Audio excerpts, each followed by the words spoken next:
The bank notification came at 11:47 on a Tuesday night, and I almost didn't open it. I was lying in bed in that half-awake, half-gone place where your phone feels heavy in your hand, and the words on the screen blur slightly at the edges, and the little chime went off, and I nearly just turned the screen face down and let it go until morning. I am so grateful, every single day since, that I didn't. Because what I found in the next 40 seconds didn't just change my night. It changed every single thing about the 12 years I thought I understood. My name is Claire Whitmore. I was 37 years old. I had a husband I loved, a daughter who was about to turn 9, a dog who shed on everything I owned, and a life that looked, from every external angle, exactly the way a good life is supposed to look. House in the suburbs. 2 incomes. Date nights on Fridays. The whole picture. And I want to be honest with you from the very beginning, before we go anywhere else together. I was not naive. I was not passive. I was not one of those women who suspected something for years and never looked. I trusted Marcus completely, without reservation, because he had given me 12 years of reasons to trust him and not a single clear reason to doubt him. The difference between trusting someone and being foolish is evidence. I had evidence for trust. That's important. That's the thing I had to remind myself of, later, when the shame tried to move in and I had to keep throwing it out. But stay with me. Because the trust part, that's not the story. The story is what I did when the trust broke. And I promise you, that part is worth every minute of your time. If you're new here, subscribe before you keep reading. This channel posts every week, and this story has layers you are not ready for yet. I'll be right here when you come back. Part 1, The Life I Thought I Had.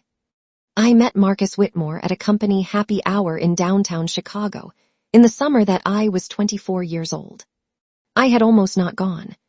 My coworker Denise had been dragging me to these things for 3 months running, and every time I went I ended up in the corner eating chips and feeling vaguely like I was doing something wrong by being there.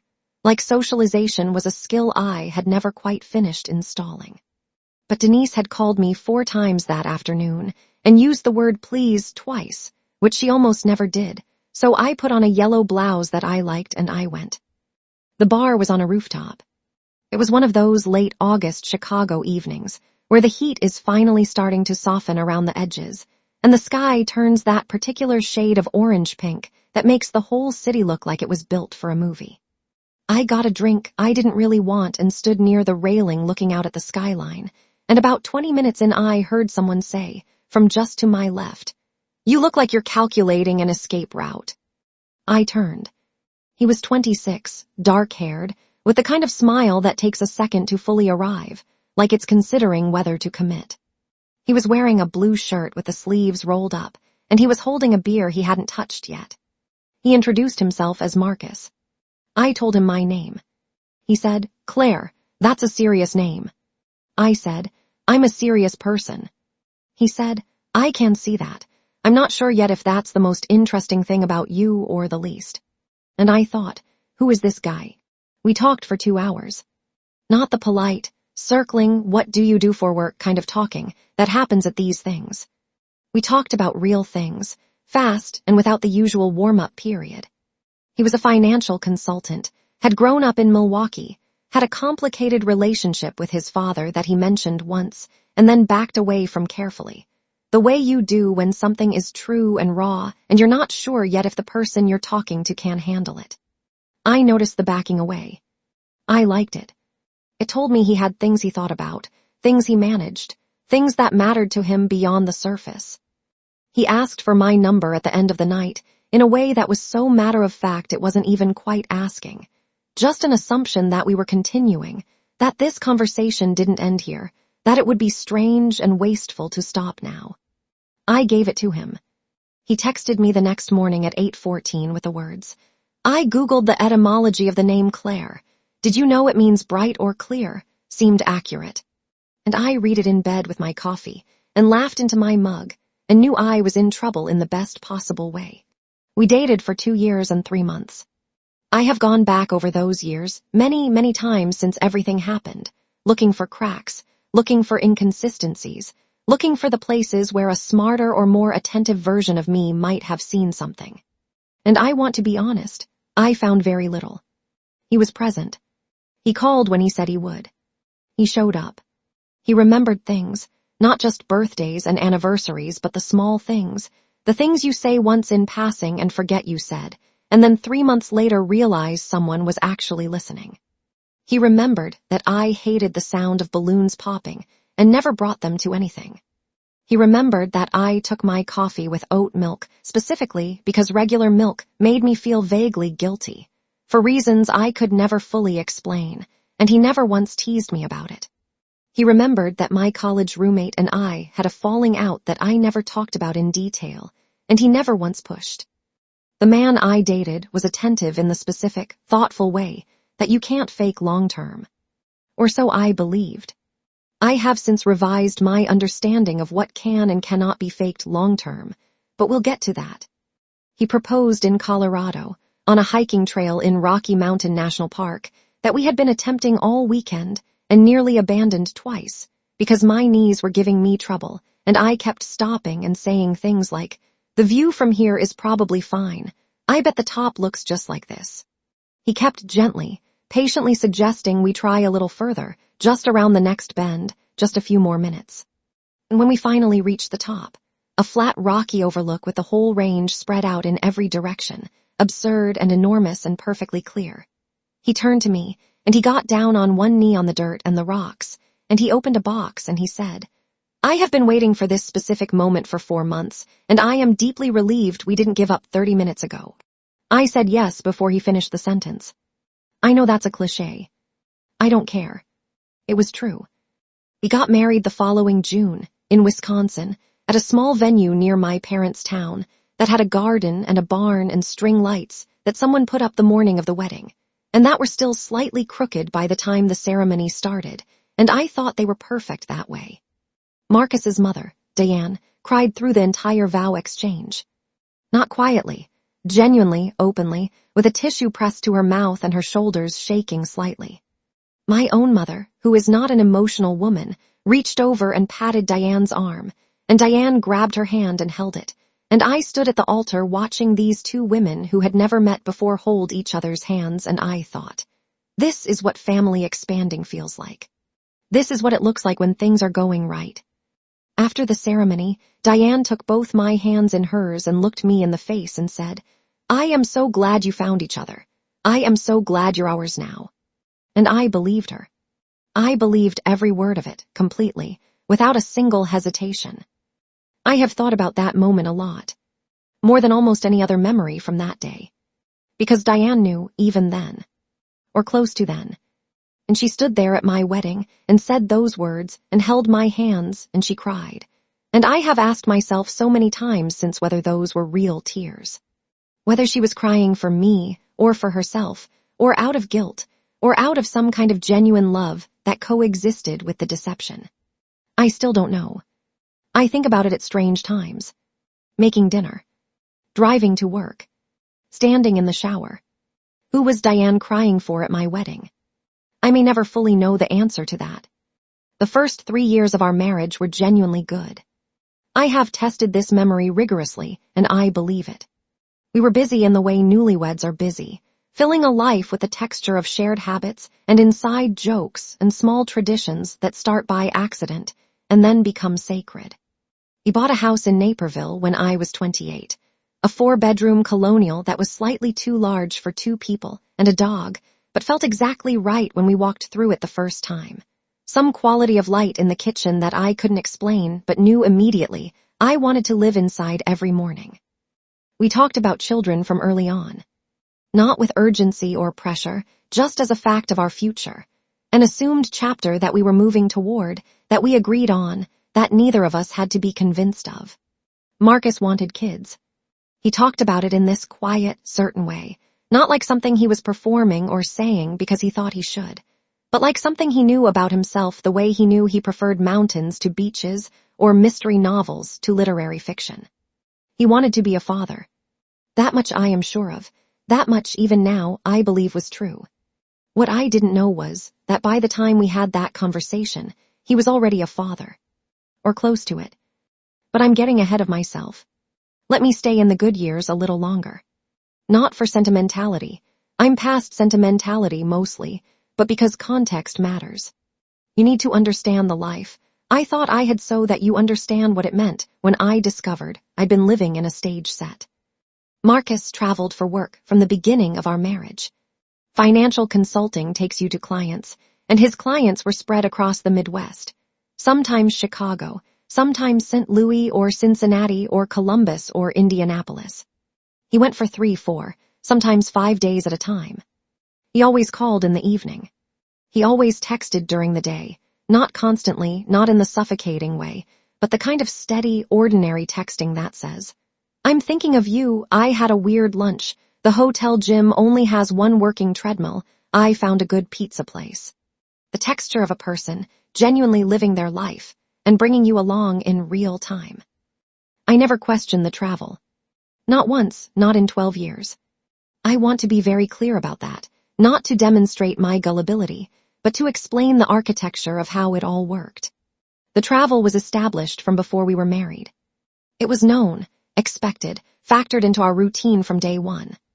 We had been together 2 years before the wedding, and in those 2 years he traveled regularly for work, and nothing about it had ever felt wrong.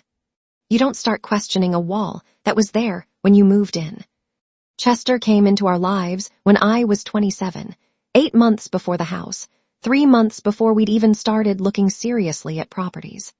He appeared at the shelter as a 2-year-old with an undisclosed history and a moderate chip on his shoulder about strangers, and the shelter volunteer warned me he was a lot. And I said I would like to meet him anyway, and he walked into the little visitation room and immediately sat on my foot and refused to move for 20 minutes. I took him home that afternoon. Marcus, when I sent him a photo, responded with 3 separate texts. "Claire, why does he look like he's judging me from a distance?" They'd been inseparable from the first weekend Marcus met him. Lily arrived when I was 29. 31 hours of labor, which was both the hardest and most clarifying experience of my life. There is something about that particular kind of exhaustion, that particular threshold of endurance, that burns away everything that isn't essential. By the time she arrived, red-faced and furious about it, screaming at the entire concept of being born, I was so far past any version of myself I'd been before that it was like meeting myself for the first time. Marcus was there. For every hour of it.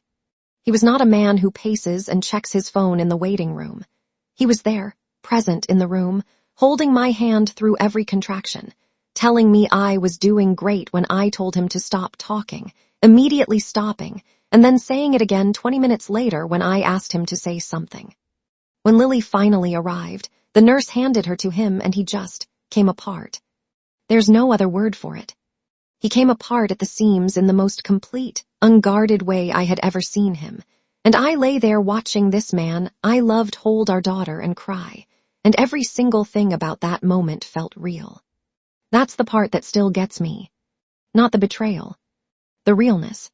Because it was real, somehow, even alongside everything else. And I don't know what to do with that. Lily was a child who arrived with a strong opinion about everything, and a gift for making every room she entered immediately warmer. She was the kind of kid who befriended the shy child on the first day of school and brought home drawings for me that were technically abstract, but always came with elaborate explanations. "That's you, and that's me, and that's Chester, and that big purple thing is our love." She said things that made me laugh at 9 in the morning, before I'd had enough coffee to be capable of laughing. She was my absolute favorite person on earth, every single day, without competition. Life looked like this for years. Marcus traveled, came home, traveled, came home. We went to parent-teacher conferences and argued about whose turn it was to call the plumber, and took road trips to Michigan, and went to Diane's for Thanksgiving every year, where she made a turkey that was always slightly dry, but came with a cranberry sauce from scratch that was transcendent. And I ate 3 portions of it every time, and told her it was perfect and meant it. I worked in hospital administration. I managed the operations of a mid-size regional hospital. Budgets, staff, compliance, the invisible infrastructure that keeps a medical facility functional when everything is going wrong at once. I was good at it. I was, if I'm being honest, better at it than most people expected me to be, which is its own kind of exhausting information to carry. The constant awareness that you've exceeded someone's expectations of someone like you. But I was good at it, and it kept me busy and engaged, and it gave me a professional identity that was entirely mine, not Mrs. Whitmore, not Lily's mom, not part of a paired unit, just Claire, who runs things without flinching and who people bring their worst problems to because they've learned she can handle them without making it worse. That professional identity turned out to matter more than I knew. When everything collapsed, the part of my brain that knew how to handle disasters without panicking didn't go offline just because the disaster was personal. It stepped forward. And that is the only reason I handled what happened next the way that I did. Tuesday, the middle of October. Lily had been in bed since 8:30. Marcus was traveling. He'd left Monday morning for what he described as a client site visit in Cincinnati, a recurring client he'd had for years, back Thursday, the usual. I dropped him at the airport at 6:15 am, kissed him at the drop-off curb, watched him pull his rolling suitcase toward the terminal in that slightly distracted, already thinking about the week way that frequent travelers develop, and driven home, and made Lily's lunches for the week while the coffee brewed and Chester watched me from his spot near the radiator, deeply unimpressed with the hour. Tuesday night I was in bed at 10:30, which for me constitutes a minor miracle. I had a book open beside me that I wasn't really reading. I was scrolling my phone in the guilty, aimless way that you do when you know you should sleep and can't quite make the transition. Nothing unusual. Nothing that felt like the last ordinary night of my life, which is what it was. At 11:47 p.m., my phone buzzed and chimed with a push notification from our bank. We had set up transfer alerts years ago, when Marcus and I had consolidated our finances after the wedding. Any transaction over $500 triggered an alert to both our phones. It had gone off hundreds of times over the years. A car payment, a vacation deposit, the new refrigerator when the old one died, the contractor we'd paid in installments for the bathroom renovation. Nothing about the chime itself was alarming. I swiped without sitting up. Transfer complete, $3,400.00 to account ending 7291. I read it once, then again, then a third time, and on the third time I sat up. We did not have an account ending in 7291. I knew our accounts the way you know the layout of your own house in the dark, by instinct and familiarity, without needing to look. Checking, savings, Lily's college fund. 3 accounts. None of them ended in 7291. My first thought was fraud. Someone had accessed our account and transferred money out. My second thought, arriving one beat behind the first, was a technical error. The bank had made a mistake, sent the alert to the wrong person, some crossed wire glitch. My third thought came quieter than either of those. It crept in sideways, the way bad thoughts sometimes do when you're not quite braced for them, and it took a shape that I didn't fully let myself look at. Not yet. Not without more information. I opened the banking app. I want to describe this moment to you accurately because I think it's important. My hands were steady. I was not shaking. I was not afraid, exactly. I was activated, in the way a hospital administrator gets activated at 2 in the morning when a call comes in about a crisis. The feeling is not panic. It is precision. Everything sharpens. You stop being a person with feelings for a few minutes, and you become a person who gathers information. I navigated to the savings account, our joint savings account, the one we both contributed to automatically every pay period, the one that was supposed to be our emergency fund, our future, the financial cushion under our regular life. The account history loaded slowly, the way those things do on a phone, building from the top down. And there it was. Not just Tuesday's transfer. Not just one transaction. The entries cascaded down the screen as the app finished loading and I scrolled, slowly, then faster, then slowly again, and account 7291 appeared over and over and over. Not in identical amounts. Not in a regular schedule. Amounts ranging from $800 to $4,200, spaced irregularly across 14 months, timed in the specific way you'd time them if you were paying very deliberate attention to not creating a pattern. Small enough to go unnoticed in isolation. Spaced far enough apart that the individual alerts, which we'd both been receiving, which Marcus had presumably been seeing and dismissing and never mentioning, didn't string themselves together into a picture on their own. 14 months. $41,700. Gone. I put my phone down on the nightstand. I got up. I went to the bathroom and stood at the sink with the cold water running, and I looked at myself in the mirror under the fluorescent light, and I had the strange, dissociated thought that I looked exactly the same as I always looked. The same face. The same woman.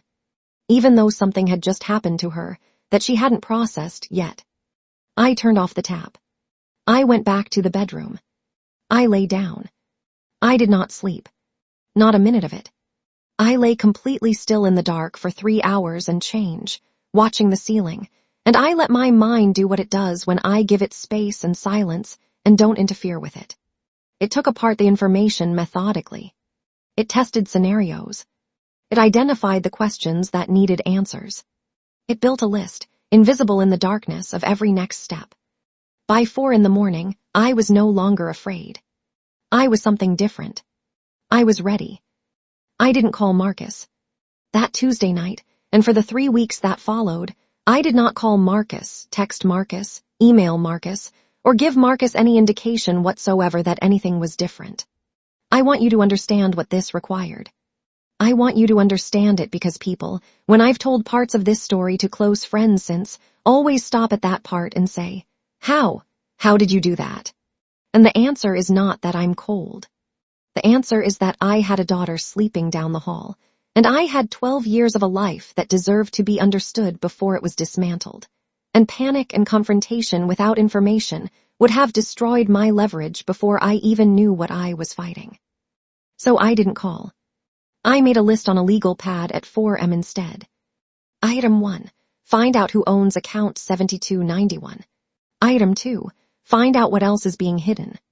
Item 3. Document everything.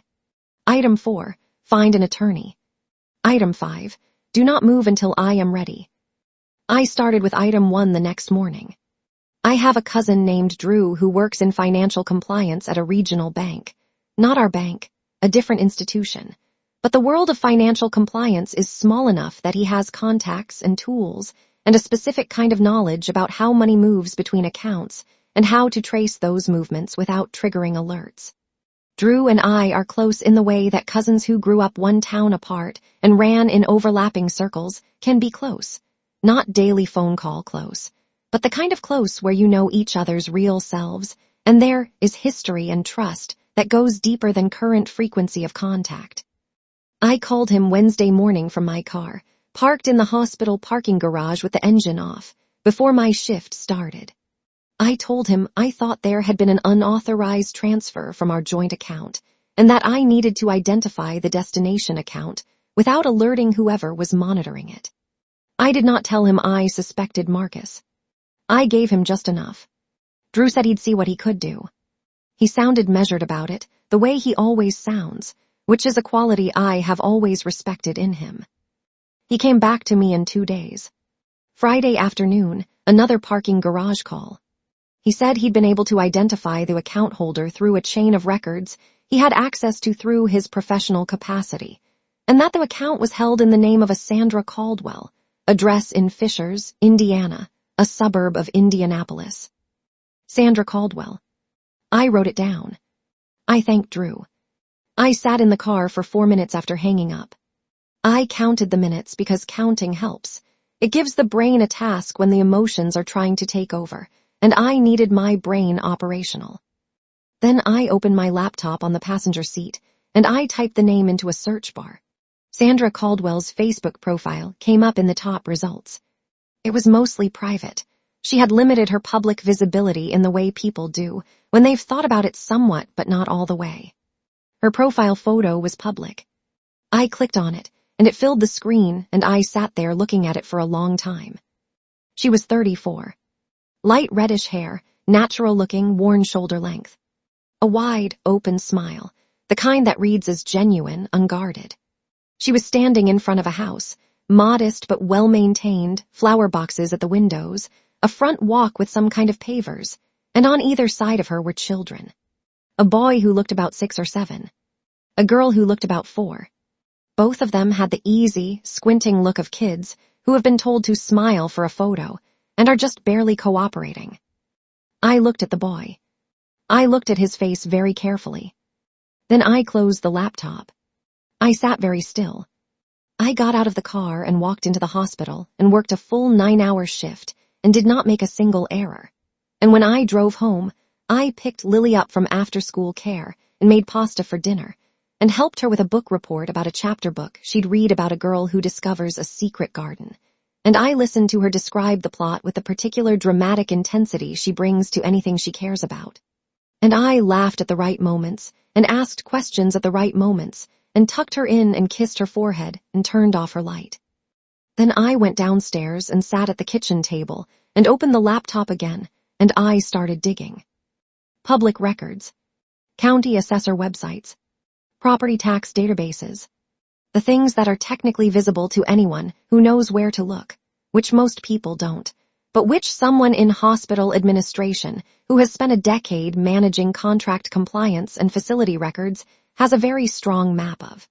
I knew how to find publicly recorded documents.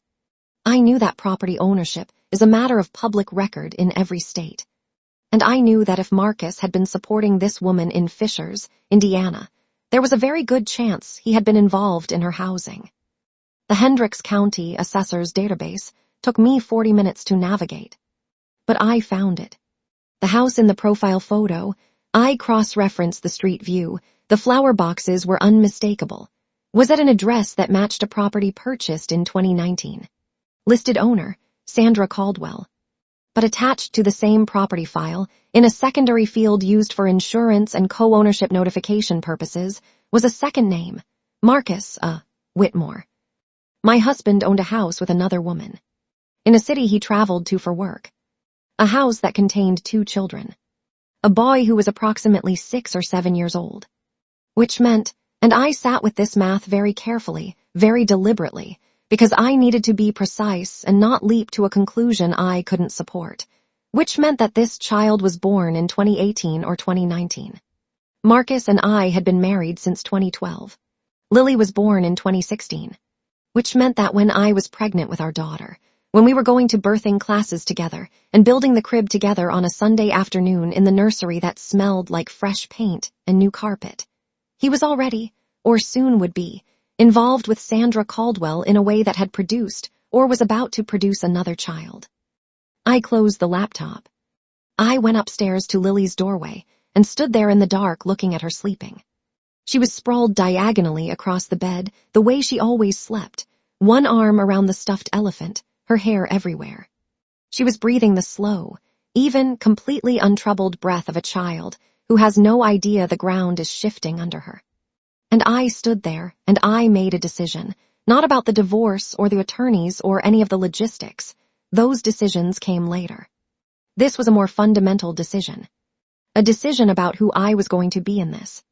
I was going to be precise, thorough, quiet, and I was going to make sure that when this finally broke open, it broke open on my terms, at my time, in the way I chose. Not in a screaming phone call at 11 at night. Not in an airport confrontation. Not in any of the forms that leave the person with all the feelings, holding none of the power. On my terms. I called a family law attorney on Thursday. Not someone near our house. I drove 45 minutes away, to a suburb on the other side of the metro, to a firm I had found through a combination of bar association referrals and the specific kind of online research that leaves no trail if you're careful about it. The attorney's name was Patricia Osai. She had been practicing family law for 19 years, and her bio on the firm's website was exactly 2 paragraphs long, sparse in the way that signals either extraordinary confidence or extraordinary discretion, and in her case it turned out to be both. I sat across from her in a conference room with the legal pad on the table in front of me, and I told her everything I knew, in order, without editorializing or breaking down. She sat with a notepad of her own, and wrote consistently throughout. She did not react with shock. She did not react with sympathy in the performed way that sometimes makes you feel like your situation is being converted into someone's professional empathy exercise. She just wrote, and when I finished, she looked up and said, "What's your goal?" I said, "To protect myself financially, to protect my daughter's stability, and to make sure he cannot minimize what he's done." She said, "Okay, the first two are straightforward. The third is more complex but not impossible. The asset dissipation, the 41,000, is documentable and will matter significantly in discovery. The co-ownership of a property that was never disclosed in your joint financial life is a serious issue. The children he apparently has with another woman will affect child support proceedings on his end in ways that will matter to your settlement." She paused. "How much does he know that you know?" I said, "Nothing." She looked at me for a moment. Then she said, "How long has it been since you found out?" I said, 3 days. She looked at me for another moment and said, "Okay, that's actually remarkable. Most people can't do that." I said, "I know." She said, "Can you keep doing it for another 6 to 8 weeks?" I said I could do it for however long it took. She said, 6 to 8 weeks is what we need." We spent another 90 minutes mapping the documentation strategy. Bank records going back to the beginning of the transfers. Patricia would subpoena them through the appropriate channels, but I needed to make secure personal copies of everything I could access directly. The property records I'd found. Any other financial documentation I could locate that Marcus had kept separate from our joint accounts, which would require careful searching. And most importantly, I was not to change my behavior in any way that might alert him. Not to move money. Not to access any accounts he'd normally be the primary manager of in unusual ways. Act normal. Be normal. Be the wife he thought he had. What happens if he figures it out before we're ready? I asked. Patricia said, "He'll scramble to move assets and clean up the trail, which will make your case harder. Which is why we need the time." She leaned forward slightly. "Claire, I want to be clear with you about what you're about to spend the next several weeks doing. You're going to be building a legal case against someone you share a home with. You're going to be gathering evidence on someone you sleep next to. This is not a small thing. It is extraordinarily difficult emotionally. Regardless of how composed you are right now, I am not telling you this to discourage you. I'm telling you so you know what you're signing up for and you make the choice with full information." I said, "I understand." Then I said, "He planned his entire second life with full information. I'm just doing the same." She nodded slowly. She said, "Okay, let's get started." I do not want to understate what those weeks cost me. I have been careful in telling this story to be honest and specific, and I want to be honest and specific about this too. Performing normalcy while holding the knowledge I was holding was the hardest sustained effort of my life. Harder than the labor. Harder than the worst weeks at the hospital. Harder because it was relentless and invisible, and there was no one to witness it or acknowledge it or help carry it, because I was carrying it entirely alone. Marcus came home from Cincinnati on Thursday, 2 days after the notification. He came in through the back door the way he always did, rolling his suitcase in and leaving it in the mudroom, and he called out, "I'm home," in that slightly tired, slightly relieved way of someone who has been traveling and is glad to be back in their own space. Chester erupted from the kitchen in his usual transport of frenzied joy at Marcus's return. That dog had zero strategy, zero guile, just pure uncomplicated love, and Marcus laughed and crouched down and ruffled Chester's ears and said, "Hey buddy, hey, okay, I missed you too." And I was standing at the kitchen counter, and I watched my husband greet our dog, and I thought, "You have 2 other children." And then I picked up the glass of water I'd been holding and I said, "How was it?" And he said, "Long, client is a mess, but I think we got them sorted." And I said, "Dinner's almost ready." And he said, "You're a saint." And I smiled. It was like that. Every day. Every evening. Every single domestic beat of a married life, continuing to play out, while I held an entire parallel reality inside my chest, and gave it no external exit. We watched television together on the couch. We went grocery shopping on Saturday morning. We took Lily to her soccer game and stood on the sideline together with travel mugs of coffee and cheered when she almost scored and laughed when she got distracted by something in the grass and missed a pass entirely. We had dinner with friends one Friday night, our neighbors, the Garcias, who are kind and easy company, and Marcus made everyone laugh with a story about a coworker, and I played my part and laughed too, and nobody at that table could have seen anything wrong, not a flicker of it, not a crack. At night, in bed, he would say, "I love you," before turning off the light. Every night.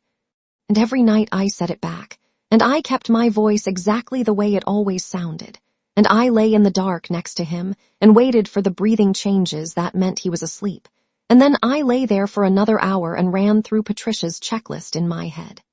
What I'd found. What I still needed. What was documented. What wasn't yet. There were moments that were harder than others. One Tuesday afternoon, I found an email thread in a shared family calendar account, not a secret account, a regular shared calendar that we used for scheduling, the most mundane possible container for what I found, where Marcus had blocked off 3 upcoming days in Indianapolis as a work trip that I had not been told about yet. A trip he hadn't mentioned. Blocked on a shared calendar like he'd forgotten it was shared, or assumed I never looked that closely. I stared at it for 5 minutes. I took screenshots. I filed it in the folder. And then I walked to the bathroom and turned on the shower and sat on the edge of the tub for 6 minutes and let myself feel everything I'd been not feeling for 2 weeks. Just 6 minutes. Then I turned off the shower and straightened up and went back to the kitchen and started making Lily's after-school snack. The 6-minute bathroom rule. That was how I survived those weeks. I gave myself 6 minutes when I needed it, always with a timer, always in a room with running water to muffle anything I might let out. 6 minutes. Then back to the life I was maintaining. There was one other thing I discovered in those 3 weeks that I haven't told you yet. And it's the thing that moved something permanently in me, not the rage, which I expected, but something colder and more settled and more permanent than rage. This discovery was about Diane. I told you about the phone call Drew had helped me identify. The metadata showing Marcus had called Diane at 11:51 p.m. on the night I'd received the notification. 4 minutes after. He'd seen the alert come through on his own phone, understood immediately what it meant, and called his mother. I sat with that for a while. And then I went further. With Drew's help, always careful, always within the bounds of what was legally accessible, I looked at the pattern of calls between Marcus and Diane over the preceding 2 years. And what I found was a pattern of communication that stood out from the normal rhythms of a son calling his mother. Calls that came in clusters, often within hours of events I could now cross-reference, the weeks before and after major transfers to account 7291. A call on the night before his Indianapolis trips. A call on the first night after he'd come home from Indianapolis. Diane wasn't just a bystander who knew. Diane was a participant.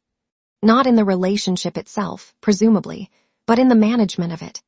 In the maintenance of the secret. She was the person he called when something needed to be talked through, when the fear of being caught needed somewhere to go, when the logistics got complicated. She was his co-conspirator by phone call, and by silence, and by 12 years of Sundays and holidays and birthday cards, and welcome to the family, sweetheart. I want to tell you what that felt like, because I think it's important and I don't want to skip past it. The discovery about Marcus had broken something, but it had broken it in a way I could categorize. Betrayal by a spouse, devastating but structurally legible. The discovery about Diane broke something different. Something in the part of me that had believed in the warmth she'd shown me, that had been genuinely moved by her presence in my life, that had liked her, actually liked her, independently of Marcus as a person. She had held my hands at my wedding. She had sat with Lily on her lap for hours at Christmas. She had called me every Sunday for 12 years and asked about my week and laughed at my stories and sent me recipes clipped from magazines.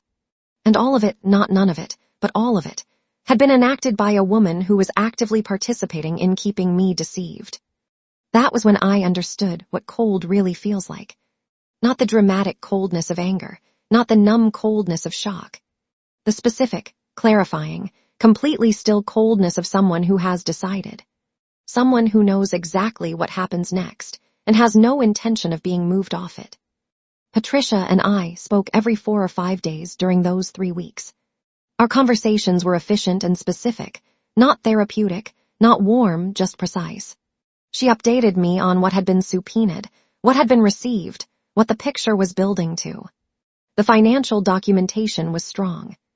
The asset dissipation was documented across 14 months in a way that was clean and unambiguous. The co-ownership of the Fishers property had been formally recorded and would be part of the marital asset disclosure in proceedings. The implications for Marcus's child support obligations to Sandra's children, whose existence he had never disclosed in any legal or financial document associated with our marriage, were significant and would complicate his financial picture substantially going forward. Patricia said the case was ready. She said we could file when I chose. She said, "Do you have a timing preference?" And I said yes, and I told her about Lily's birthday party, and she was quiet for a moment, and then she said, "That's your call, Claire. I'll support whatever timeline you set." And I heard in the way she said it that she understood exactly why I had chosen that particular day, and that she also wanted to make sure I had thought it all the way through. I had thought it all the way through. I want to be honest about my motivations here, because I think honesty matters, even about the parts that are not entirely tidy. Part of my reason for choosing that day was strategic.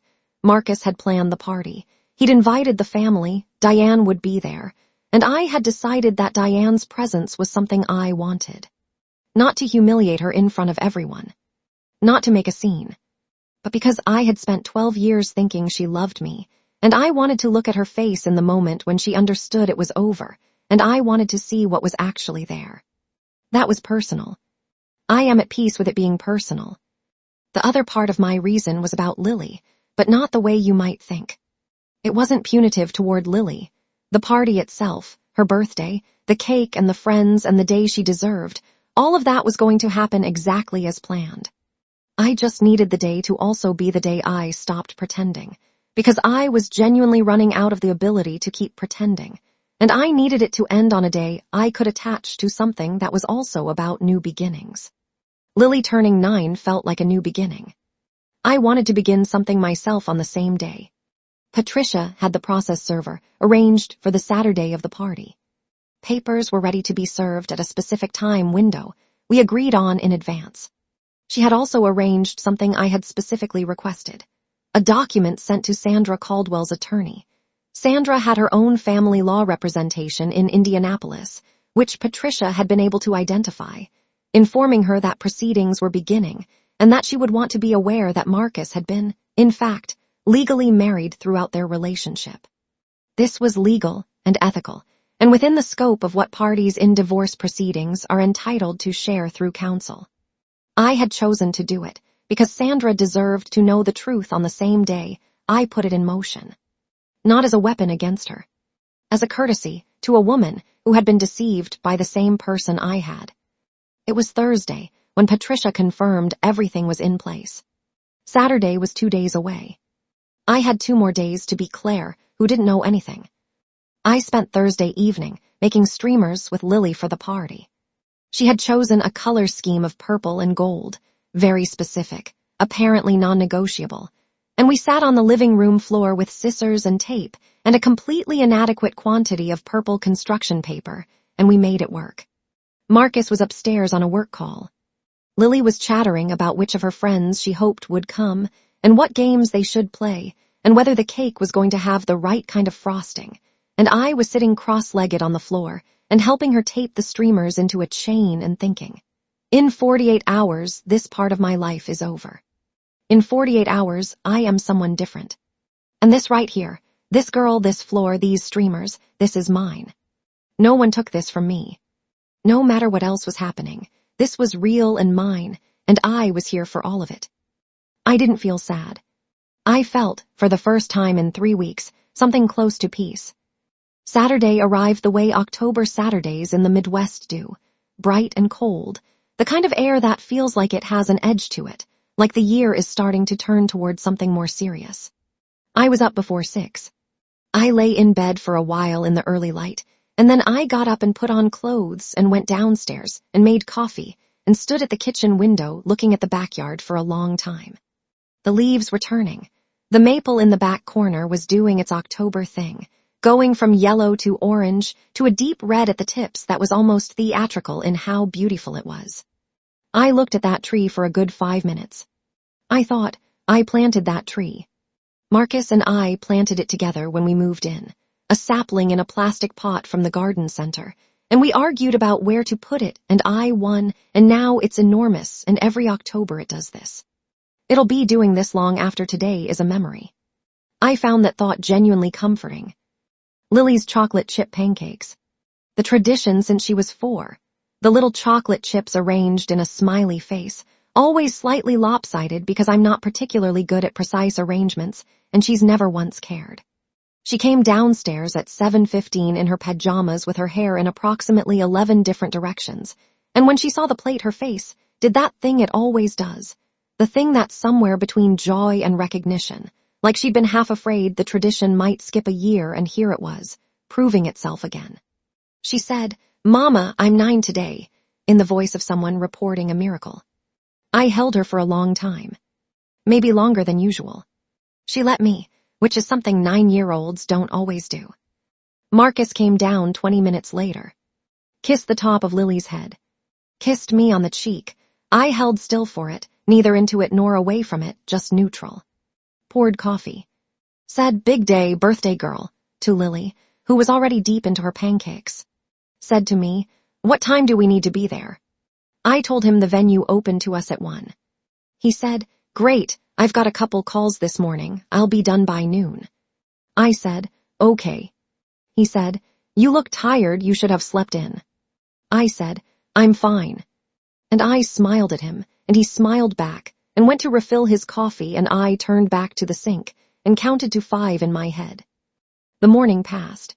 Marcus did his calls. I did the party logistics. The cake was being delivered at 1:30. The decorations were in the car. The goodie bags I'd made with Lily's very specific input were in a box by the door. I was calm. I was organized. I was completely, entirely ready for what was coming, and nobody in that house knew it but me. Patricia had confirmed at 8 a.m. with a 1-line text. All in place. Server on standby for 2:30 p.m. window. I had texted back, "Thank you." And that was it. That was the entire communication. Everything else was already done. The venue was a recreation center about 8 minutes from the house. A big, open event room they rented out for birthday parties and community gatherings, with tables and a small stage area and a kitchen where the caterer could set up. Marcus had reserved it months ago. He'd been the one to call and book it, which I had thought at the time was him being organized and involved. I now understood it differently. The party planning had probably been a gesture of guilt management, the kind of excessive effort that people who are carrying secrets sometimes deploy to keep the peace in the life they're trying to maintain. I had no anger about the party itself, though. He had planned it. I was going to let it happen. And then I was going to let one other thing happen, too. Lily's friends started arriving at 2. 10 9-year-olds in various states of excitement, trailing parents who formed their own little cluster near the drink table and did what parents at children's birthday parties always do, which is stand slightly apart from the actual chaos and try to have a conversation over the noise. The room filled fast, the way rooms filled with children always do, suddenly and completely, as if the space itself has been waiting to be this loud all along. My parents came. My mother, practical and warm, immediately began helping with the logistics of the gift table. My father went to talk to Marcus about something sports-related, and Marcus laughed at something he said, and it looked like any other birthday party in any other year. My sister Elaine arrived with her husband. Marcus's brother Kevin and his wife Tara arrived. And then last, at 2:20, Diane.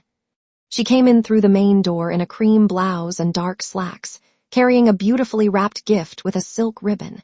Diane always wrapped gifts beautifully, with the kind of care that communicates effort and love and attention, which is another thing I now understand differently. She scanned the room, and when she found me, her face did the thing it always did. The warm, open, fond expression of a mother-in-law who was glad to see her daughter-in-law, who had always been glad, 12 years of consistent gladness. She crossed the room toward me. She hugged me. She smelled like the same perfume she'd always worn. She said, "Everything looks beautiful, sweetheart." She held my arms and looked at me with that familiar, practiced warmth. I looked at her. I smiled. I said, "Thank you, Diane." And I held her gaze for one beat longer than usual, and I thought, look at me. Look at my face. Because this is the last time. At 2:30, the cake came out. A purple and gold number 9 candle, Lily's request.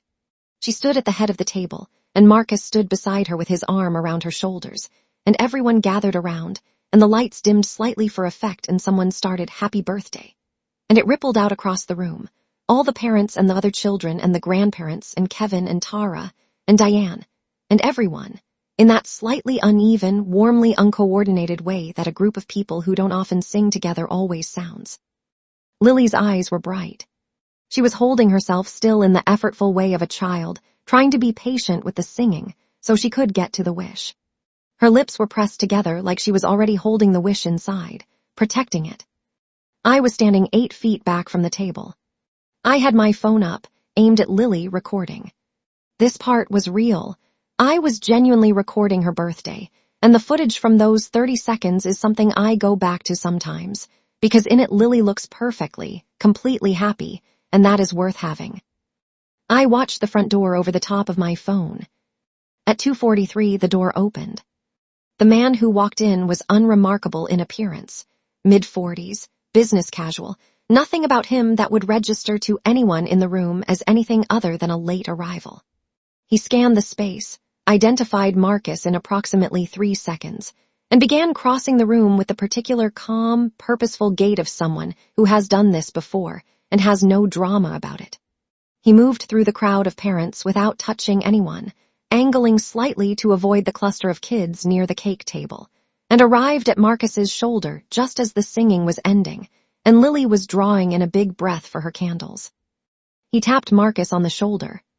Marcus half turned, still smiling from the birthday song, with the distracted, vaguely welcoming expression of someone who thinks they are about to shake hands with a parent they've met before, but can't quite place. The man said, clearly and quietly, "Marcus Whitmore." Marcus said, "Yeah." The smile still there, fading at the edges. "You've been served." The envelope went into Marcus's hands. The man stepped back immediately, his job complete, and began making his way back toward the door with the same unhurried calm. Lily blew out her candles. The room erupted in the brief, bright cheer that always follows, clapping, the kids cheering, someone saying "make a wish." A beat too late. It lasted 4 seconds, maybe 5. In those 5 seconds, Marcus stood with an envelope in his hands that he hadn't opened yet, and I watched his face move through what I had predicted. Confusion, a flicker of something like hope that this was something innocuous, then the particular frozen recognition of a person who understands what they are holding. He looked up. He found me. I was still holding my phone. I had been holding my phone the entire time. I lowered it slowly. I looked at him across the room, through the dispersing crowd of birthday partygoers reaching for cake, and I held his gaze, and I didn't say a word, and I didn't need to. Diane was 6 feet to his left. I saw her see his face change. I watched her look at the envelope. I watched her look at me. And I watched 12 years of carefully maintained performance, the warmth, the Sunday calls, the sweetheart, the silk ribbon birthday gifts. I watched it all just drain away in about 3 seconds, like a tide going out. What was left on her face underneath, it was something pale and caught and small, and it was the first genuinely unguarded thing I had ever seen from her. I turned to Lily. I crossed to her. I crouched down and pressed a kiss to the top of her head and said in her ear, "Go eat cake with your friends, Bug. I'll be right there." She was already leaning toward the cake, completely unaware, 9 years old and gloriously unaffected by anything happening more than 3 feet away from her dessert. She ran back to her friends without looking back. I stood up. I straightened. I looked at Marcus. I said, quietly and with complete steadiness, My attorney's contact is on the second page. She's expecting your attorney's call Monday morning. I looked at Diane. I said, and don't call on Sundays anymore. Then I turned around. I walked to the cake table. I accepted a piece from the woman cutting slices. Purple frosting, Lily's very specific choice, the particular shade she had circled in a photo she'd shown the bakery. I stood with it and I ate it. And Lily came and stood beside me, and we ate cake together while the party went on around us, and I kept my face exactly the way I needed it to be. And the piece of cake was quite good, and my daughter's 9th birthday continued beautifully. The weeks after were not clean. Nothing about the dissolution of a 12-year marriage is clean, and I want to be honest about that too, because the clean version of this story would be a lie, and I didn't come here to lie to you. Marcus called me 4 times in the 24 hours after the party. I didn't answer. He texted, long texts, the kind that start with "Claire, please," and escalate through explanation and apology, and what I suspect is a kind of genuine anguish that I am able to acknowledge without being moved by it anymore. I read each text once and then turn the phone over. Not because I was being cruel. Because nothing in those texts was information I needed. I already had all the information. I had spent 3 weeks making sure of that. He moved out within 10 days, into a temporary apartment Patricia's paperwork had positioned us to negotiate terms on efficiently. The house was mine to remain in with Lily during proceedings, which were ongoing for several months and were managed almost entirely through attorneys after that Saturday, because Marcus's attempts at direct communication, to explain, to contextualize, to find some angle from which it looked different than it was, were not something I was willing to participate in. I want to tell you about Sandra Caldwell, because I think she deserves to be in this story as a full person rather than a plot element. Sandra reached out to me through her attorney about 3 weeks after the party. A formal, careful communication that said she was sorry, that she had not known I existed as a current wife, rather than an ex-wife Marcus had described our separation as years old, that she had believed the version of the story she'd been given entirely. She asked, through counsel, whether I would be willing to know that. Whether it would mean anything to me that she was also, in her own way, devastated. It did mean something. I wrote back through Patricia with a 1-paragraph response that said I believed her, that I had no animosity toward her, and that I hoped she was getting good legal support of her own. Which she was. I know because Patricia occasionally crossed paths with her attorney in the Indianapolis proceedings, that Sandra is doing well. Her children are being provided for through the separate child support arrangement. She has, from what I can understand at a distance, rebuilt things. I think about her sometimes with something that isn't quite kinship, but is in that direction. 2 women who knew the same man's best performance, and neither of whom got the full picture. Marcus's explanation, which Kevin eventually conveyed to me in a conversation I agreed to have with him about 6 months out, was the explanation I expected. That it had started as something he couldn't control and became something he couldn't stop, and then became something so large and embedded that stopping felt as catastrophic as continuing. That he had lived in fear of losing both lives for years, and had convinced himself that as long as neither side knew, no one was being harmed. Kevin said he didn't believe that explanation either, and I believed Kevin. I have always believed Kevin. He's a decent person who got stuck in a family dynamic he didn't create. Diane I have not spoken to since the party. She called twice in the week after, calls I let go to voicemail. The voicemail said things that were, in their way, quite good performances. Sorrow, regret, a wish to explain. I listened to both of them once, in full, and then I deleted them. There was nothing in either that was information I needed. There was nothing she could add to my understanding of what had happened that would change any part of my response to it. If someday I feel differently about hearing from her, if something shifts in me and conversation feels possible or useful, that will be my choice to make from that future place. Not now. Not yet. Maybe never. That's all right too. Telling Lily was the hardest conversation of my life by a significant distance. Patricia had connected me with a child therapist who specialized in family transition, and we had 3 sessions before the conversation happened. The therapist, Lily and me, working out language and framing, and what an 8, now 9-year-old needs to understand versus what she doesn't. We told her that her parents were going to live separately, that it wasn't her fault, that both of us loved her completely and that wouldn't change. We told her, more specifically, that her father had another family that she hadn't known about, other children, a woman he had been with, and that this was why her parents couldn't stay married. The therapist helped me frame it in language that was honest without being weaponized, true without being traumatizing. Lily was quiet for a long time after. And then she said, "Does he love them more?" And I said, "No, Bug, he loves you completely. The choices he made were bad choices, but they weren't about how much he loves you." And she was quiet again for a while, and then she said, "Is that even possible, to love someone and still do bad things?"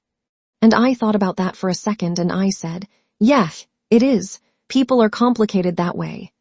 She seemed to think that was an acceptable answer. Then she asked if she could go see Chester. She went and sat with the dog for about 40 minutes and emerged seeming more settled. Chester has always been her processing companion. He is remarkably suited for it. The divorce was finalized after several months of the back-end forth that divorce involves: asset division, the house, custody arrangements, the financial implications of Marcus's obligations to both his discovered family and ours. Patricia was, throughout, exactly the attorney she had presented herself as: precise, thorough, patient with me when I needed it, and efficient when that was what the moment called for.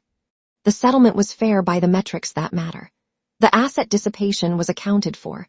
The house is mine. Lily's financial security is protected.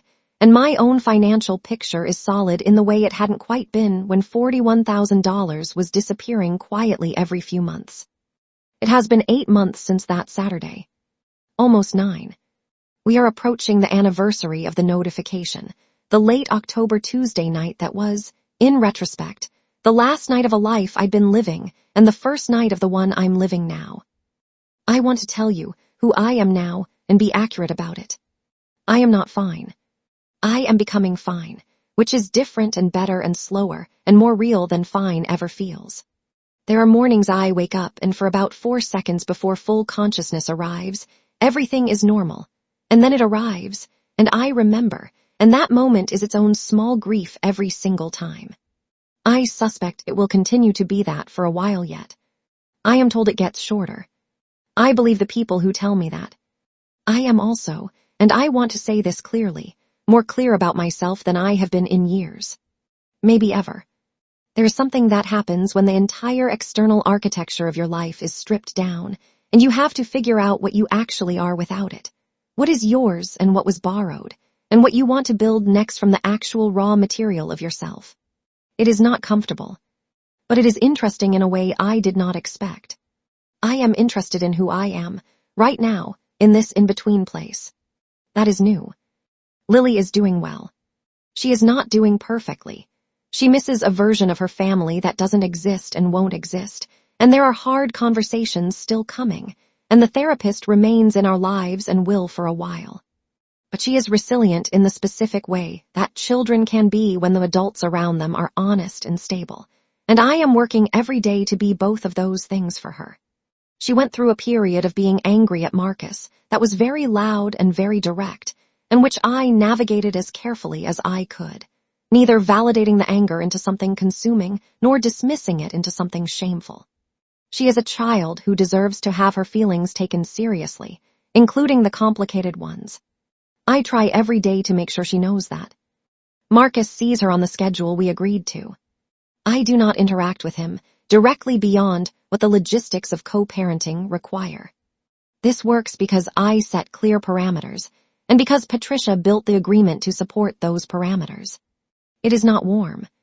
It is functional. That is all it needs to be. Chester still eats from my plate. I feed him directly now. There's no longer anyone here to look disapproving about it, and I find I don't miss the disapproval at all. The maple in the backyard did its October thing again this year. I watched it from the same kitchen window on the morning of the anniversary, or close to it, and I thought about the morning of Lily's party, standing there looking at it, and how I had felt at peace before the storm and now felt at peace after it, and how different those two pieces are. One was the piece of ignorance maintained. One is the piece of something honestly built. I'll take the second one every time, even at this cost. Even at this exact cost. I would not trade this knowledge for the not knowing, even though the not knowing was comfortable, and the knowing has been the hardest thing I've ever done. Because I am not interested in comfortable lies. I turned out to be that kind of person. I didn't know that about myself before. Now I do. If you're still here, if you've been with me through all of this, thank you. I mean that. There is something about telling this story out loud that does something to it. That makes it slightly more contained than it feels when it only lives in my own head. And I hope, if nothing else, that some part of it meant something to you.